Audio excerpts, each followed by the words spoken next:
There is therefore now no condemnation to them which are in Christ Jesus, who walk not after the flesh, but after the Spirit. For the law of the Spirit of life in Christ Jesus hath made me free from the law of sin and death.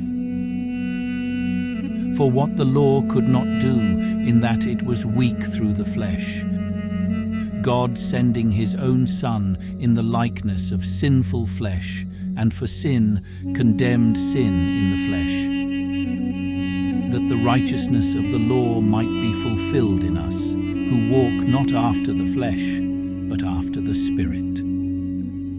For they that are after the flesh do mind the things of the flesh, but they that are after the Spirit, the things of the Spirit. For to be carnally minded is death, but to be spiritually minded is life and peace.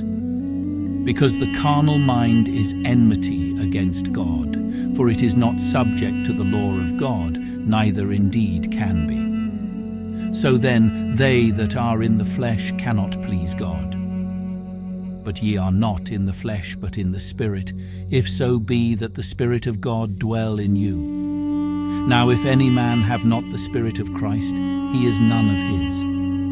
And if Christ be in you, the body is dead because of sin, but the Spirit is life because of righteousness.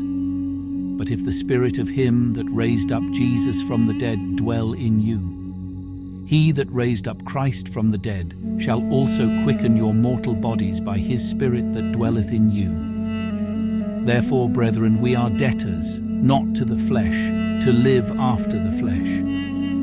For if ye live after the flesh, ye shall die.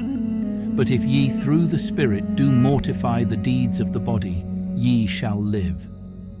For as many as are led by the Spirit of God, they are the sons of God. For ye have not received the spirit of bondage again to fear, but ye have received the Spirit of adoption, whereby we cry, Abba, Father. The Spirit itself beareth witness with our spirit, that we are the children of God.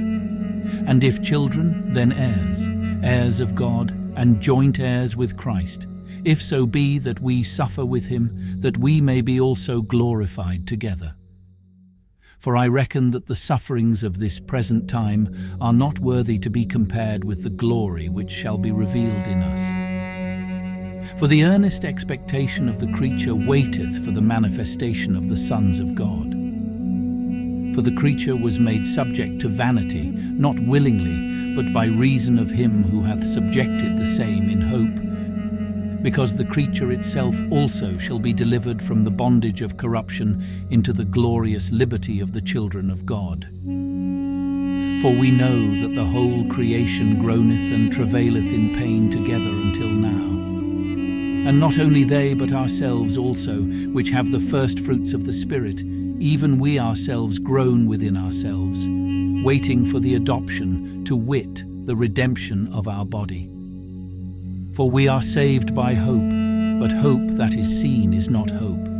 For what a man seeth, why doth he yet hope for? But if we hope for that we see not, then do we with patience wait for it.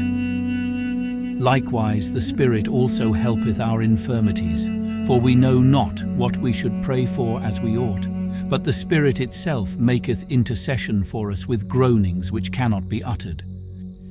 And he that searcheth the hearts knoweth what is the mind of the Spirit, because he maketh intercession for the saints according to the will of God. And we know that all things work together for good to them that love God, to them who are the called according to his purpose. For whom he did foreknow, he also did predestinate to be conformed to the image of his Son, that he might be the firstborn among many brethren. Moreover, whom he did predestinate, them he also called, and whom he called, them he also justified, and whom he justified, them he also glorified. What shall we then say to these things? If God be for us, who can be against us? He that spared not his own Son, but delivered him up for us all, how shall he not with him also freely give us all things?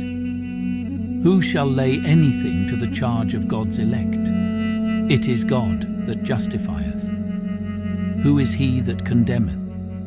It is Christ that died, yea, rather, that is risen again, who is even at the right hand of God, who also maketh intercession for us. Who shall separate us from the love of Christ? Shall tribulation, or distress, or persecution, or famine, or nakedness, or peril, or sword? As it is written, For thy sake we are killed all the day long. We are accounted as sheep for the slaughter. Nay, in all these things we are more than conquerors through him that loved us.